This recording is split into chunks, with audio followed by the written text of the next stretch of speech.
Bagaimana menghadapi suami yang berselingkuh?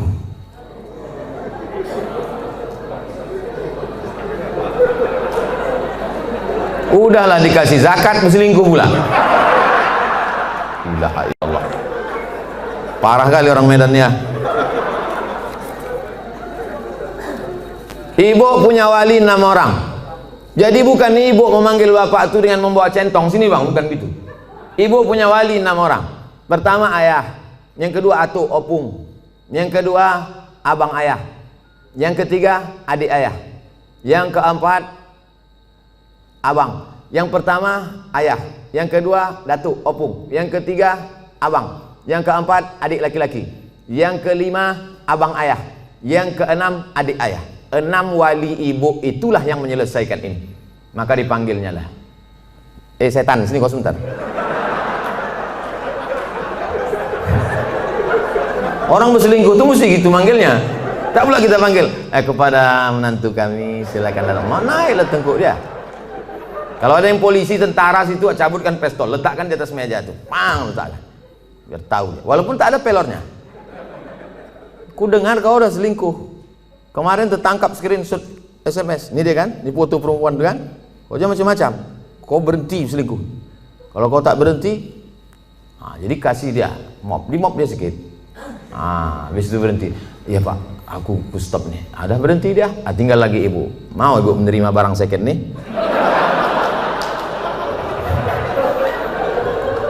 Kalau ibu kata ibu, Pak Ustadz, aku ikhlas menerima dia Pak Ustadz. Tak bisa aku berpindah ke lain hati Pak Ustadz. Terimalah dia.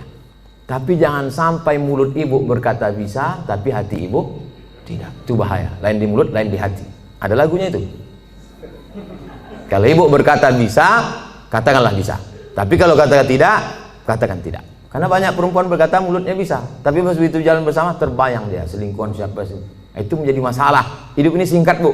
Hidup ini singkat. Jangan sampai gara-gara ini terpengaruh kepada sholat ibu, ibadah ibu, kerja ibu. Oleh sebab itu pikirkan baik-baik. Kalau bisa, bisa. Ambil waktu agak seminggu, 2 minggu, 3 kali Jumat. Aku berpikir dulu. Gimana? Selesai. Apa pendapat pandangan Ustadz terhadap pandemik COVID-19 yang sekarang terjadi dan bagaimana menyikapinya? Itulah yang kuceramahkan sejam tadi.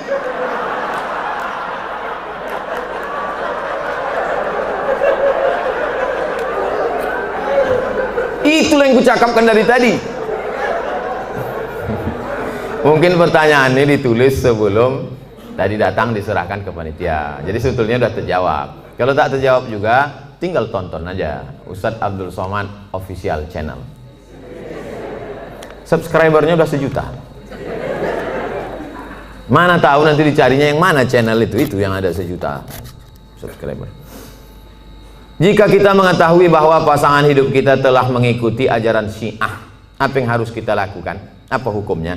Perbedaan kita dengan Syiah ini 5. Yang pertama, Syiah wajib mengimani imam 12. Sedangkan rukun iman kita 5. Antumina billah wa malaikatihi wa kutubihi wa rusulihi wa yaumil akhir wa biqadri khairihi wa syarrihi. Sedangkan dia ada rukun imannya lagi, beriman kepada imam yang ke 12 imam. Siapa yang tak percaya kepada imam 12 kafir. 2, mereka mencaci maki sahabat Nabi. Karena kata mereka setelah Nabi meninggal itu mestinya penggantinya Sayyidina Ali. Lalu kata mereka Abu Bakar dengan Umar itu merampas khilafah Ali. Dan sahabat yang lain diam melihat kebatilan. Maka sahabat-sahabat Nabi itu kata mereka kafir. Yang ketiga, kata mereka ada Quran yang disebut dengan Mushaf Fatimah. Tebalnya 3 kali lipat daripada Quran ada kamu sekarang. Kenapa buktinya musabaqah tilawatil Quran mereka pakai Quran yang ada sekarang? Kata mereka, sebelum Imam Al-Qaim, mereka menunggu imam yang ke-12. Imam yang ke-12 itu katanya bersembunyi di Sirdab, di bukit di Irak, dalam terowongan. Itu mereka tunggu-tunggu, belum keluar lagi. Nanti kalau keluar imam yang ke-12 itu, dibawanya kitab yang asli, sementara yang asli itu datang, pakai aja yang KW ini dulu, kata dia. Yang keempat, mereka ada meyakini namanya taqiyah. Taqiyah itu, kalau di tengah orang ahlu sunnah, pura-pura dia ahlu sunnah. Kalau di sini banyak Muhammadiyah, pura-pura dia Muhammadiyah. Kalau di sini banyak Al-Wasliyah, pura-pura dia Al-Wasliyah. Kalau di sini banyak NU, pura-pura dia NU. Kalau di sini banyak ahlu sunnah, dia bilang Sunni. Kau ini Syiah apa Sunni? Aku Sunni. Kalau kebetulan banyak Syiah, kau sunnah apa Syiah? Aku Syiah. Kalau kebetulan situ 50-50, kau sunnah apa Syiah? aku susi. Susi, sunnah Syiah. Yang kelima, mereka ini menghalalkan nikah mut'ah. Nikah mut'ah itu bagian dari akidah, keyakinan. Mut'ah itu artinya enak, mut'ah itu artinya nikmat. Nikah mut'ah itu nikah kontrak. Jadi boleh nikah kontrak. Aku nikah mut'ah sama engkau dari jam 5 pagi sampai jam 5 sore dengan mahar 50.000 tunai, sah. Dalam Islam tak boleh nikah mut'ah. Oleh sebab itu inilah perbedaan, 5 perbedaan menurut Syekh Ali Jum'ah, ulama besar. Kita berpegang teguh dengan ahlus sunnah wal jamaah. Kalau ada suami ibu atau istri bapak yang ikut golongan ini, ajak dia balik, bawa dia ke ketua MUI, bawa dia ke dokter Ardiansah, Sekum MUI, supaya diceramahi dia, dibalikkan kepada ahlus sunnah wal jamaah. Karena tak mungkin bisa bersama. Antara NU Muhammadiyah masih bisa, antara Al-Wasliyah dengan Muhammadiyah masih bisa, karena masih sama ahlus sunnah wal jamaah. Apakah sah sholat jika kita tak tahu arti bacaan sholat tersebut? La sholat liman lam yaqra bi fatihatil kitab. Tak sah sholat kalau tak baca Fatihah. Apakah disyaratkan tahu artinya? Tidak. Tahu secara global saja.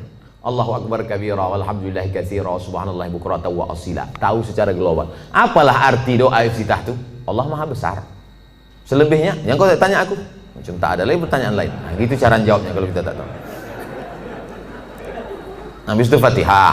Fatihah secara umum tahulah kita. Alhamdulillah rabbil alamin, arrahmanir rahim, maliki yaumiddin, iyyaka na'budu wa iyyaka nasta'in. Ihdinas siratal mustaqim, siratal ladzina an'amta 'alaihim ghairil maghdubi 'alaihim waladdallin. Ayat begitu juga. Qul huwallahu ahadun illahus samad lam yalid wa lam yulad wa lam yakul lahu kufuwan ahad. Jadi andai tak tahu artinya tetap sah. Tapi kita berusaha untuk tahu. Maka belilah Quran yang ada terjemahnya. Ada terjemahnya, ada tajwidnya, ada asbabun nuzulnya, ada tafsirnya. 250.000. Jangan tawar-tawar lagi. Harga sepatu 500. Sepatu yang menjaga tapak kaki dari tai ayam 500 harganya. Quran yang menjaga diri dari api neraka. Quran waktu akad nikah dulu diletakkan di ruang tamu dalam peti kaca. Setiap tamu datang ke situ macam nengok kucing.